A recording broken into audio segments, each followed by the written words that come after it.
Hello everyone. Happy Wednesday. This is Angie, and today we're gonna geek out and go a little bit deeper on Burgundy here. Recently, I offer 3 different Burgundy, all from the same exact vintage and from the same producer, which is quite well known, like Joseph Drouhin. And there is a huge range in price point, ranging from $120 to $600. And I offered them all at the same time because I was actually getting an amazing discount on all 3 of the wines.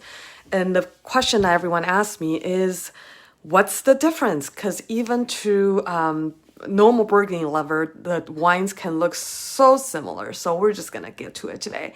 It's just gonna be a super geeky live today. This is kind of me at my happy place. So let's do it. So Joseph Drouhin, there is one of the biggest Burgundy producer. They're both a negotiant and landowner, and usually you can find his wine pretty much anywhere, from like a Safeway and Costco, anywhere else. But whenever you're getting wines from those big supermarket, you're normally looking at wines that is from a Burgundy level. So there is no way for me to tell you about Burgundy without putting a map in front of you. There's just no way to learn Burgundy without a map. So hence why we're not doing a selfie mode. We're doing kind of the other mode. This is, again, one of my favorite books. I think I mentioned it so many different times through the year. If you don't have it, I highly recommend you getting The World Atlas of Wine, the newest edition you can find. I think 7th is still the newest. Actually, 8th might came out just recently. But anyways, let's go into the page of Burgundy first. So this is the Côte d'Or. It's actually not even just the entire Burgundy, but it's the most important part of Burgundy that where the most expensive Burgundy comes from. And Côte d'Or, or means gold. Côte means mountain, so this is the golden mountain or the rolling hill, because all of the most famous part of Burgundy, you actually have this small mountain ridges, nothing fancy, not like, the Rocky Mountain or anything, but just a tiny little hill here on the west side, and it actually kind of helps block the wind going this way, and it gives a better soil type right along the edge of the mountain. That makes the best wine. Actually, all the Grand Cru wine is right around that edge. Now, with that being said, we're gonna go even deeper. We have the northern part, which is called the Côte de Nuit, and then the southern part, which is called the Côte de Beaune. Now, going back to the wines you normally will find of Joseph Drouhin or Louis Jadot or any other big Burgundy producer, Safeway, Costco, whatever have you, you're looking for usually a wine that's even bigger than just the Côte d'Or region. It's from the overall Burgundy region, if I can even find it. Something called the Bourgogne. So let's zoom out even more. France, Burgundy. Earlier, I was just showing you this tiny little part. But usually, the under $20 per bottle wine you're looking for is what they call a Bourgogne. Bourgogne literally just means a wine from anywhere in Burgundy. It's almost like when you go to a grocery store and you're trying to find a wine and all it says is California. So it doesn't really give you a smaller kind of AVA or tell you exactly where the wine is from. But these 3 bottles here, they're all very specific. They're from a one of the well-known vintage. So you can tell that all 3 of them, one of the biggest prints on there is called Chambon Musigny. So we're going to flip over. So earlier I talked about Côte d'Or, the golden slope, where the best red and white Burgundy comes from. And then again, we're going to go even deeper, flip the page. We're going to show you where Gevrey Chambertin, Moray Saint-Denis, and here we are, Chambon Musigny.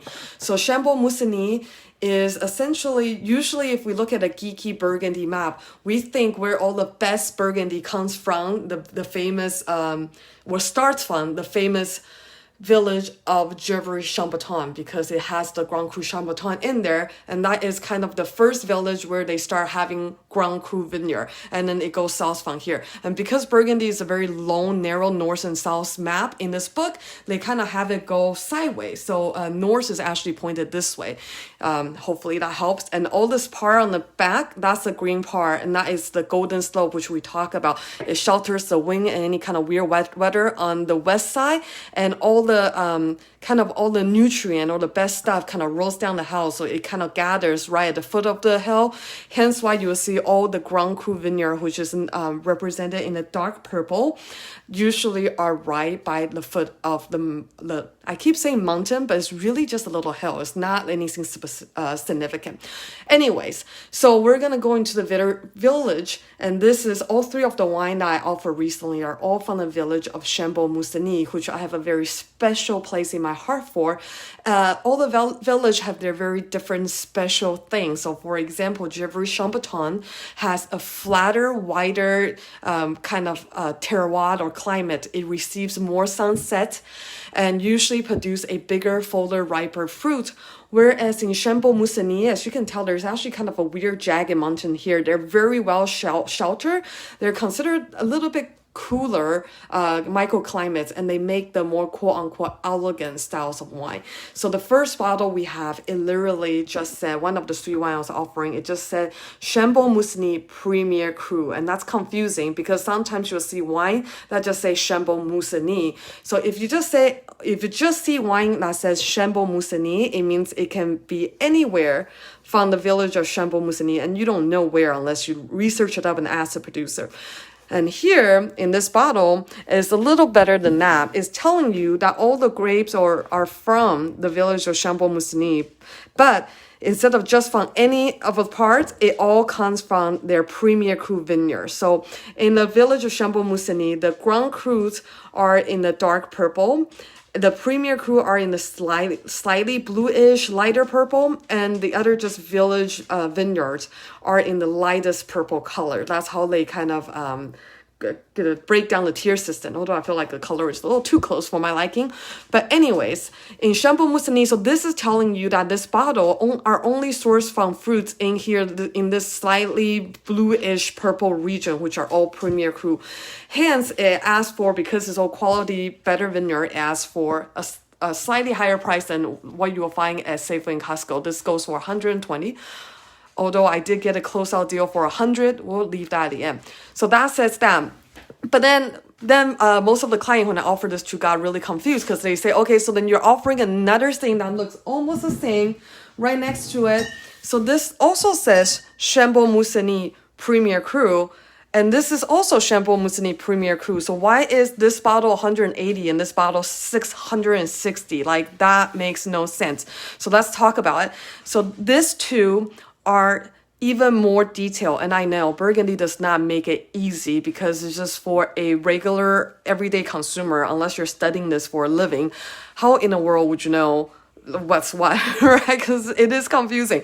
So the words right under here, so the Bod or the Amoureuse, those are telling you the specific name of the specific Premier Cru vineyard. So it's not just from a combo of this vineyard, but it's from one specific vineyard. So let's talk about this one first. So this one is actually where is it? Right here, Le Bod. Now, it is closer to, once again, this map is kind of interesting, as if you're looking to the right side of the map, it's north. Left side of the map is south. So this is essentially, and then the red line is the edge of the village. So this is close to the northern village of Chambon-Musigny, and it's right under this Grand Cru called the Bon Mars, which is one of the Chambon-Musigny's Grand Cru. Where on the other one right over here, the Amoureuse, this is actually a French word for the lover. So amour is love, right? So this means the lover. So it's probably one of the most romantically sounding Premier Cru in Burgundy you can find, and it is on the southern edge of the village of Chambon-Musigny, just right underneath the Musigny Grand Cru. Now, they are both extremely highly sought after Grand Cru because proximity is power. They're both literally right next to a Grand Cru vineyard, right? So the Amoureuse is right next to the Musigny vineyard, and Le Bod is right next to the Bon Mars vineyard. So that already give them a proximity to a very famous vineyard. But then you go, okay, so if they're both Premier Cru, and they're both in proximity of a really famous Grand Cru. Why is one 180 and the other one is 660? Quite a few reasons, but we'll go into it. First of all, you notice the village name is called Shambo Musini here, this big letter. And if you notice that most Burgundy villages, I've talked about this many times before, but it's worth mentioning again, that most Burgundy villages are hyphen names. So Chambeau-Mussigny, Moret-Saint-Denis, Gevrey-Chambertin. The way they name their village is back in the days, the famous Grand Cru were more popular and more well-known internationally than the name of their village. So if you would say, hey, I have a bottle of Mussigny, people would jump at it because everybody knew the famous Mussigny Grand Cru creating some of the most intense, complex, and highly sought after wines in the world. And they are expensive. If you can find a bottle, they usually go for $1,000 and up right now. That's how famous the Mussigny Grand Cru is. And that's if you can find a bottle. So the Chambon-Mussigny village, or the village of Chambon, decided to hyphenate their most famous Grand Cru, which is Mussigny, to their name. So people will recognize when they hear the name Chambon-Mussigny, they know that is related to Mussigny. So just know that the Mussigny is a world famous Grand Cru. And back in the day, when they were actually classifying the different villages in Burgundy, deciding if they would be Grand Cru or Premier Cru, whatever have you, the Larmours, this one, was argued to be as good, if not better, than Grand Cru. Even nowadays, the serious Burgundy collector would from time to time compare wines from the Larmours to the wines of Mussigny. And I've read many articles where they talk about that there's a little bit of political thing happening too. That there is first of all, any Burgundy vineyard worth of crap are always on the western side of this highway RN74, this one right here. But then there's a further political divide. They talk about that almost all the really famous Grand Cru, especially in the northern part, is even further below this line. And because the Lover's Vineyard is right below the... Oh no. Hey, are we back? Okay, we're back. We're disconnected there for 1 second. Oh, wow. I think it is 2020 because I'm having a little choppy connection. I hope I'm still live, but I'll keep going. Anyways, so this, the Lover's Vineyard was demoted to a Premier Cru when many people and many articles back in the day have argued its quality to be one of the Grand Crus. So even though it's technically a Premier Cru, is widely regarded as far as rarity, popularity, and price point as a Grand Cru vineyard. Hence why this Lover's Vineyard, and just because it's called a Lover's Vineyard, how romantic is that? Always fetch for a very, very high price, and people do love them. So hence why this is a $660 bottle. And Le Bois, which is also a Premier Cru, is lesser known, but still absolutely amazing in a sense that it is next to another amazing Grand Cru vineyard called the Bon Mars. Now, when people were asking me, it's interesting, when I was offering this wine, most of my Burgundy lovers are a huge fan of the Lover's Vineyard. So, and I was offering a discount. So this bottle, instead of $560, it was offered at instead of $660, it was offered at $520. So people would jump right at it, especially it's a 2016 vintage considered one of the best vintage in Burgundy in the recent year. So people would jump at this bottle because it's such a collector's item and at this price point is really amazing. But a lot of them were asking me, then should I even invest the $180? Actually, my price is $138 for this bottle. And I actually think all of the three, this one is the best bang for your buck, because Le Bois is not as well known, but it's right next to the Bon Mars vineyard. Now, Bon Mars, as you can tell, they're the two Grand Cru vineyards, Chambon-Mussigny, but Bon Mars is further up north and Mussigny is further down south. Very different in style because Burgundy is all about microclimate and you always have to look at a map. So the further up north receive better sunlight at a slightly flatter, just more open area. You're going to have a more structured style wine. So the Premier Cru right next to it is going to have a very similar style. So Bois Premier Cru is going to be a little more masculine, a little more forward on the fruit, whereas the Lover's Vineyard is going to take a more after the Mussigny Vineyard and making it a more kind of really elegant yet very complex and really cool wine to drink. Now, I also wanted to do an interesting comparison because a lot of people might think about, well, actually, if you're thinking that question, you're probably not listening to my lives. A lot of people will be like, why would I ever want to pay $660 or in my case, $520 because of my discount for a bottle of wine, or even $120. So I thought, and people are asking, okay, and like think about this: the two vineyard, the Bod and the Lovers Vineyard, we're talking about a less than 5-minute drive distance. They are very, very, very close to each other. It's like, is it really worth the almost 500 price dollar difference?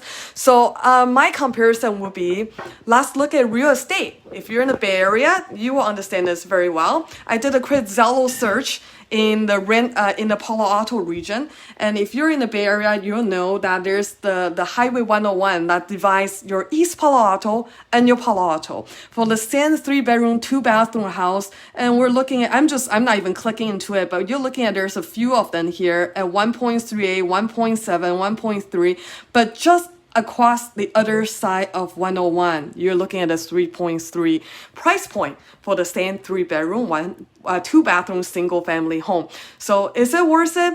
It really depends on it, right? So some people might say, then, it's not even worth it to buy a house in the Bay Area. Just like some people might say it's not even worth it to spend $120, nonetheless $600 for a bottle of fine Burgundy. But for the people who have had it and who find pleasure out of it and are a serious collector, it is worth every single penny. With that being said, I got super geeky on these 3 wines. I hope it helped you understand the difference in pricing and why there's such a huge difference in pricing. And in the description here below, I also have my discounted pricing, which is actually, I can kind of geek out. That's a whole nother topic, which we'll geek out tomorrow on how I'm able to have a ridiculous discount on wines, because the Premier Cru that's normally 120, I'm offering at 100.